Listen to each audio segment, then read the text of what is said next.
Sabi pa dito, sinabi ng mga diskaya na meron po kaming mga dokumento, dapat sana tuntunin nila. Meron po kaming mga ledger. Di naman nila hinahanap kung nasaan ang mga ledger. Dapat yun ang tanongin nila sa mga diskaya. Naku, wala naman silbi din yung ledger na yun. Miski nga ako, kung ako ang puposisyon sa kanila, gagawa ko lang ng ledger yung mga yan. Sige, sabihin ko doon sa assistant ko, ganito pagkakasunod-sunod sulat mo. Meron po ba na nakapirma o pirmado ng mga congressman na tumanggap? Ako po, si Marcelino Teodoro ng Marikina tumanggap ng ganitong pera. Or, miski yung CCTV, camera na lang. Baka meron kayong maipakita. Diba? At least, ano yun? Ano tawag doon? Masasandalan yun yung mga sinasabi ninyo.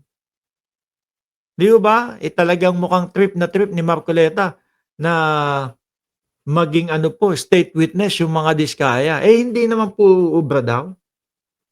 No? Sabi ng DOJ, kung sakali, sige, ganito, ang gawin nila, magsoli sila ng pera para masabing hindi sila yung most na guilty diyan.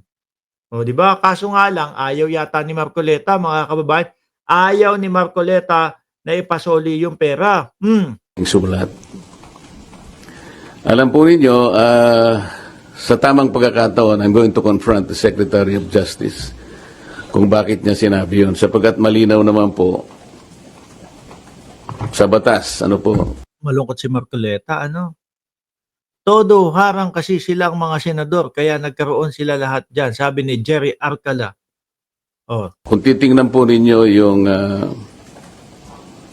Section 3, isama na po ninyo yung Section 10 ng Republic Act 6981. Maliwanag po doon kung ano-ano ang mga requirements na kakailanganin para mapasa ilalim ng Witness Protection Program ang isang nakalista daw ho doon, mga bossing. At sasabihin ni Marcoleta, hindi po nakalista doon yung pagsoli ng pera. Witness na nag-apply. Hindi po kasama doon yung restitution na kanyang binabanggit na magbabalik ka pa ng kung ano-ano sa Sa kanila na lang yun. Sige, sa kanila na lang yun. Kung mapatunay. Hayaan mo na, Marcoleta, sa kanila na lang yun siguro. O mga DDS, sa kanila na lang yun, Malakas loob ni Villanueva na buksan ang bank account. Puro cash kasi ang binigay ni Alcantara. Huwag kayong mainip. Dadating tayo dyan sa punto na yan. Tuloy, Marcoleta. Gobyerno. Unang-una po, nasa pag-iimbestiga pa lang po tayo Yun naman pala Pero may state witness ka na. Kanino kukunin at paano i-determine yung halaga na ibabalik ng mga diskaya? Kung sa Ganun din. Paano mo na-determine agad na sila yung talagang hindi most guilty? Nasa investigasyon pa lang. Di ba? Tapos, ang makita pa ho natin, mga bossing, limitadong-limitado po ng 2022 to 2025 lang ang gusto nilang isiwalat. Hindi naman pwede ho yun, Boss Marcoleta. No? Kailangan lahat yan maipapakita. Lahat yan, bubuksan nila. Lahat yan, babanggitin nila. Walang ititira. Ano sabi ng Pangulo? Doon sa binuo ko na komisyon, walang matitira doon. Kapag si Martin Romualdez, pati yung mga bata niya, yung mga allies niya, nadamay, nabanggit, at may ebidensya, sama sila doon. Ganon, Marcoleta. No, sige, sumbong ka na doon sa Net25. Pupunta na ho yan. Exit na po si Marcoleta, mga kababayan. Pupunta na po yan sa Net25. Ngayon mga boss, kanino na ho tayo? Naku, kay Bato. Kay Bato muna tayo. Kay Bato de la Rosa. At kay Tito Senho, mga bossing. Po, hindi po ito noon time TV show na Masosoplak ho ito, mga kababayan. Handa na po ba kayo, mga DDS, na masoplak yung inyong pinuno? Yung sabi, ay naku, ES, hintayin nyo ako dyan. Nung inaaresto si Duterte, hintayin nyo ako dyan. No, pagpunta ko dyan, ganyan, ganyan. Baka may dala na. Pinatayan sila ng cellphone. 24 oras. Baka daw kulitin kasi. na sumama sa ICC, eh, ayaw niya yun. Ayaw niya nga na pag-uusapan yun, eh. Di ba? 24 oras nagpatay ng cellphone. Pagbalik ko, nakita na, nag-live pa. Nagle-lechon na ho. Hindi mo alam kung nagse-celebrate eh. Doon sa pagkaka-aresto ni dating Pangulong Duterte. Oh. Dahil ho, mga kababayan, napalitan niya, no, ng Senate President at yung hindi po marunong sumunod doon sa konstitusyon ng Pilipinas ay pinalitan. Ngayon, dahil alam nila na kung paano saktan si Senator Tito Soto, pero tingin ko hindi naman ho tinablan eh. Parang gusto nila sabihin na ginagawa niyong noon time show ang Senado.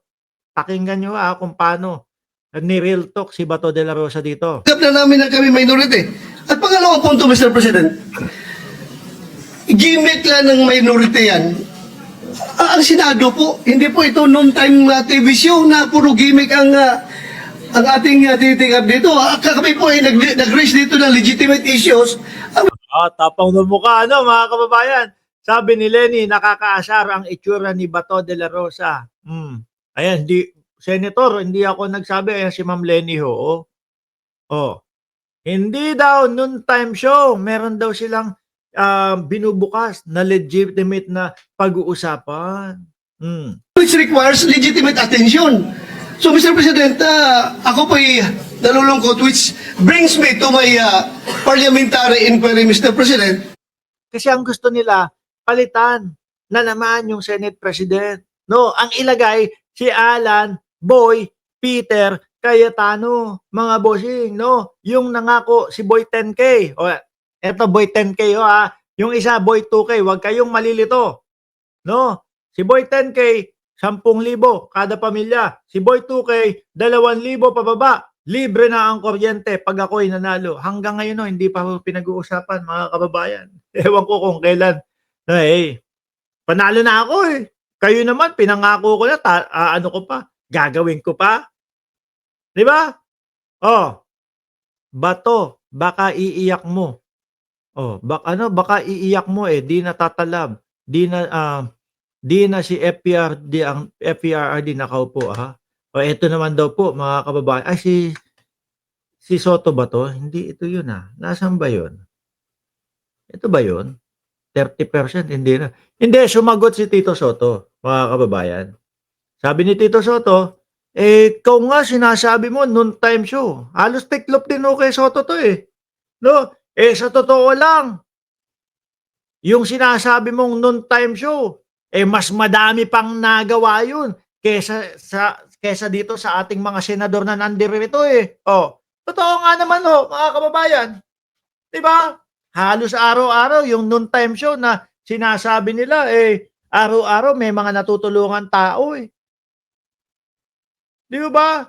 Si Caldero, Boy 10K, Cayetano na mas korap pa. Tiklop din itong si Bato de la Rosa. Mga bossing,